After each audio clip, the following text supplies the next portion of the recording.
Chapter 56.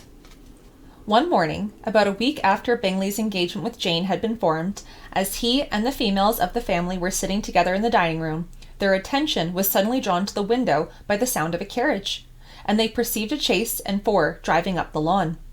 It was too early in the morning for visitors, and besides, the equipage did not answer to that of any of their neighbours. The horses were post, and neither the carriage nor the livery of the servant who preceded it were familiar to them. As it was certain, however, that somebody was coming, Bingley instantly prevailed on Miss Bennet to avoid the confinement of such an intrusion, and walk away with him into the shrubbery. They both set off, and the conjectures of the remaining three continued, though with little satisfaction, till the door was thrown open, and their visitor entered. It was Lady Catherine de Bourgh. They were of course all intending to be surprised, but their astonishment was beyond their expectation, and on the part of Mrs. Bennet and Kitty, though she was perfectly unknown to them, even inferior to what Elizabeth felt. She entered the room with an air more than usually ungracious, made no reply other than to Elizabeth's salutation than a slight inclination of the head, and sat down without saying a word. Elizabeth had mentioned her name to her mother on her ladyship's entrance, and though no request of introduction had been made, Mrs. Bennet, all amazement, though flattered by having a guest of such high importance, received her with the utmost politeness. After sitting for a moment in silence, she said very stiffly to Elizabeth, "I hope you are well, Miss Bennet. That lady, I suppose, is your mother?" Elizabeth replied very concisely that she was. "And that, I suppose, is one of your sisters?" "Yes, madam," said Mrs. Bennet, delighted to speak to a Lady Catherine. "She is my youngest girl but one. My youngest of all is lately married, and my eldest is somewhere about the grounds, walking with a young man, who, I believe, will soon become a part of the family." "You have a very small park here," returned Lady Catherine after a short silence. "It is nothing in comparison of Rosings, my lady, I dare say, but I assure you it is much larger than Sir William Lucas's." "This must be a most inconvenient sitting-room for an evening in the summer. The windows are full west." Mrs. Bennet assured her that they never sat there after dinner, and then added, "May I take the liberty of asking your ladyship whether you left Mr. and Mrs. Collins well?" "Yes, very well. I saw them the night before last." Elizabeth now expected that she would produce a letter for her from Charlotte, as it seemed the only probable motive for her calling, but no letter appeared, and she was completely puzzled. Mrs. Bennet, with great civility, begged her ladyship to take some refreshment, but Lady Catherine very resolutely, and not very politely, declined eating anything, and then rising up, said to Elizabeth, "Miss Bennet, there seemed to be a prettyish kind of little wilderness on one side of your lawn.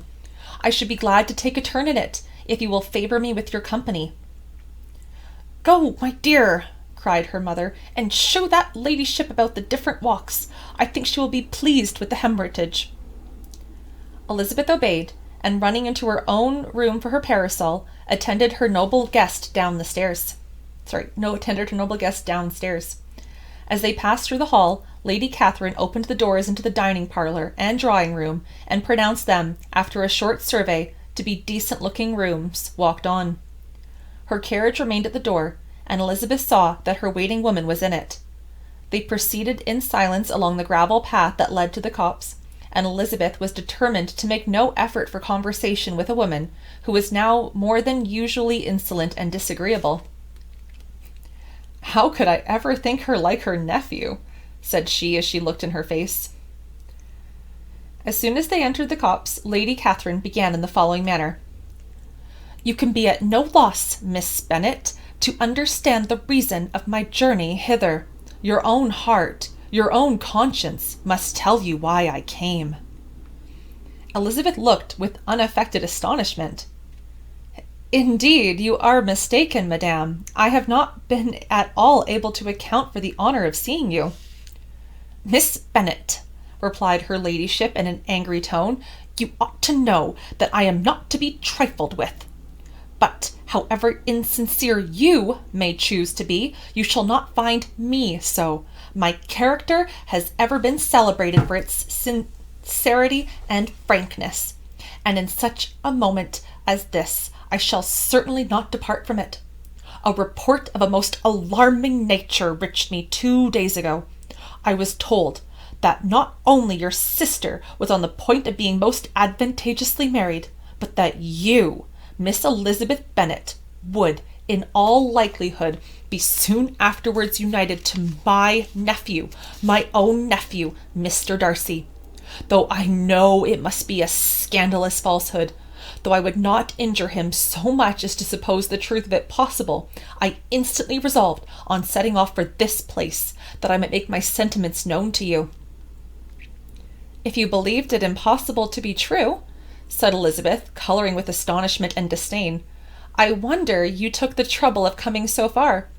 What could your ladyship propose by it? At once to insist upon having such a report universally contradicted. Your coming to Longbourn to see me and my family, said Elizabeth coolly, will be rather a confirmation of it, if, indeed, such a report is in existence. If!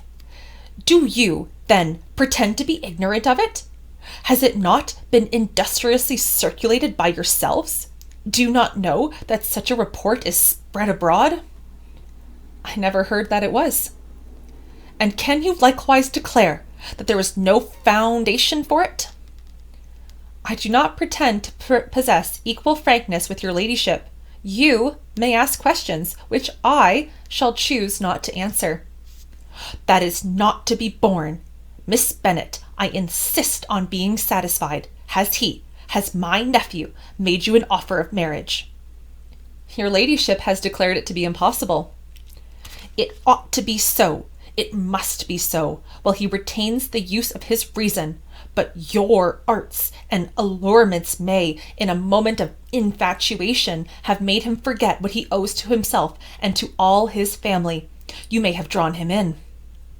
If I have, I shall be the last person to confess it. Miss Bennet, do you know who I am? I have not been accustomed to such language as this. I am almost the nearest relation he has in the world, and am entitled to know all his dearest concerns. But you are not entitled to know mine, nor will such behavior as this induce me to be explicit. Let me be rightly understood. This match, to which you have the presumption to aspire, can never take place. No, never. Mr. Darcy is engaged to my daughter. Now, what have you to say? Only this, that if he is so, you can have no reason to suppose he will make an offer to me. Lady Catherine hesitated for a moment, and then replied, The engagement between them is of a peculiar kind. From their infancy they have been intended for each other. It was the favourite wish of his mother as well as of hers.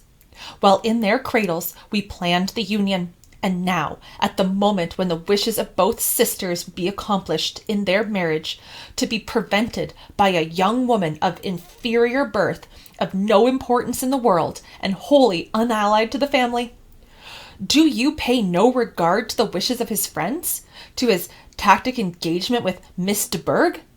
Are you lost to every feeling of propriety and delicacy? Have you not heard me say that from his earliest hours he was destined for his cousin? Yes, and I had heard it before. But what is that to me? If there is no other objection to my marrying your nephew, I shall certainly not be kept from it by knowing that his mother and aunt wished him to marry Miss de Bourgh. You both did as much as you could in planning the marriage. Its completion depended on others. If Mr. Darcy is neither by honour nor inclination confined to his cousin, why is he not to make another choice? And if I am that choice, why may I not accept him? Because honour, decorum, prudence, nay, interest forbid it. Yes, Miss Bennet, interest, for you do not expect to be noticed by his family or friends. If you wilfully act against the inclinations of all, you will be censured, slighted, and despised by every one connected with him. Your alliance will be a disgrace. Your name will never even be mentioned by any of us. Those are heavy misfortunes, replied Elizabeth. But the wife of Mr. Darcy must have such extraordinary sources of happiness necessarily attached to her situation, that she could, upon the whole, have no cause to repine. Obstinate, headstrong girl! I am ashamed of you! Is this your gratitude for my attentions to you last spring? Is nothing due to me on that score? Let us sit down. You are to understand, Miss Bennet, that I came here with the determined resolution of carrying my purpose, nor will I be dissuaded from it. I have not been used to submit to any person's whims. I have not been in the habit of brooking disappointment. That will make your ladyship's situation at present more pitiable, but it will have no effect on me. I will not be interrupted. Hear me in silence. My daughter and my nephew are formed for each other. They are descended on the maternal side from the same noble line, and on the father's from respectable, honorable, and ancient, though united families. Their fortune on both sides is splendid. They are destined for each other by the voice of every member of their respective houses. And what is to divide them? The upstart pretensions of a young woman without family, connections, or fortune? Is this to be endured? But it must not, shall not be. If you were sensible of your own good, you would not wish to quit the sphere in which you have been brought up. In marrying your nephew, I should not consider myself as quitting that sphere. He is a gentleman. I am a gentleman's daughter. So far we are equal. True, you are a gentleman's daughter. But who is your mother? Who are your uncles and aunts? Do not imagine me ignorant of their condition. Whatever my connections may be, said Elizabeth, if your nephew does not object to them, they can be nothing to you. Tell me once for all, are you engaged to him? Though Elizabeth would not, for the mere purpose of obliging Lady Catherine, have answered this question, she could not but say, after a moment's deliberation, I am not. Lady Catherine seemed pleased. And will you promise me never to enter into such an engagement? I will make no promise of the kind. Miss Bennet, I am shocked and astonished. I expected to find a more reasonable young woman. Do not deceive yourself into a belief that I will ever recede. I shall not go away till you have given me the assurance I require.